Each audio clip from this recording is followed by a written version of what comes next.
All right, good afternoon. This is a recap of the events from the officer-involved shooting that took place yesterday, September 4th, 2012 at 3:50 p.m. Members of our criminal apprehension team were working in the area searching for wanted fugitives when they received information that a DeAndre Rashad Perkins, black male, 20 years old, a person who had an active warrant for home invasion robbery, was moving out from a residence near the 1200 block of West 7th Street. The detectives confirmed that Perkins was there and observed him driving a 1999 silver Chevrolet Malibu.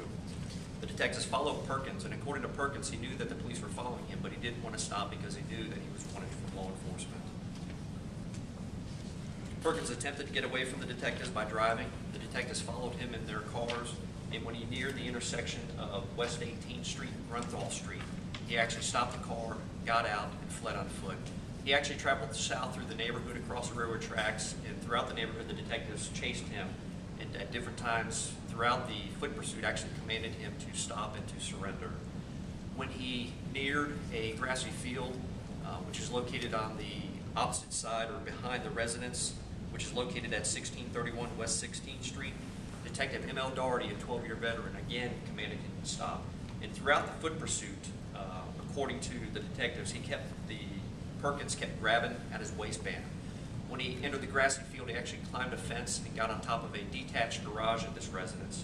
The detective again commanded him to surrender and stop, at which point Mr. Perkins actually grabbed at his waistband. He actually turned and looked back towards the detective. The detective perceived this as a threat, and he fired his issued handgun, a Glock, at the suspect one time.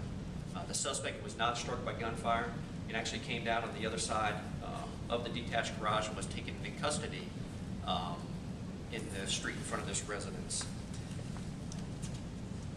And Perkins was placed under arrest for a home invasion robbery.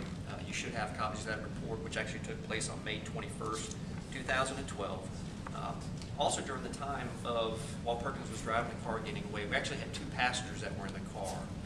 One of the passengers that you should have information on as well is an adult, and his name is George Washings Goodman III. He's a black male, 22 years of age.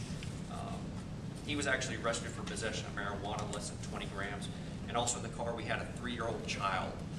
That child was released to family at that time, and the passenger was arrested, like I said, for the possession of marijuana, less than 20 grams. Was the child male or female? I don't know. I'll have to get that for you. I'm not sure the race of the child. I just know it was a 3-year-old child. You got to remember we didn't have any property damage as a result of this. Nobody was struck by any gunfire. Both the suspect and the detective were not injured at all. This is our criminal apprehension team, and one of their missions that they have is basically to go out and find wanted violent felons. All the information regarding the arrest warrant and the home invasion robbery that was committed by Perkins, the detectives knew at that time, prior to actually trying to find him and everything. So do you have any questions? Did he have any additional charges after the chase? No, it was just the only charges he was charged with is going to be for the home invasion robbery that took place, and that's it. Nothing as a result of this incident, nor do I perceive any future charges. Just to recap, why was your unit turned on to him? Was it a license plate, or what happened there? No, it actually, like I said, the detectives of the criminal apprehension team are actually working in the area, and they're given assignments as far as wanted felons. In this particular case, they actually received the tip or information that he was actually moving out from a residence located in the area that I discussed, which is the 1200 block of West 7th Street is where he's moving out from. So they went by, saw him in the car, and then they began to follow him at that time. Any other questions? You said he was not injured? No, he was not injured. Do you know what happened to the bullet that was fired? I do not. You look at the trajectory of the round, it was more or less up at an angle, so we do not know what happened to that. I can tell you that, our officers here, the Jacksonville Sheriff's Office, are accountable for each and every round that they discharge from their firearms, so, but we weren't able to discover any type of property damage or where that projectile went. Any further questions? Any action on the officer who fired the gun at all? Anything that... He was not placed on administrative leave. Yeah. With the police officer shooting misses, it's pretty much a case-by-case basis, but no, sir, he was not placed on administrative leave. so he's still full duty.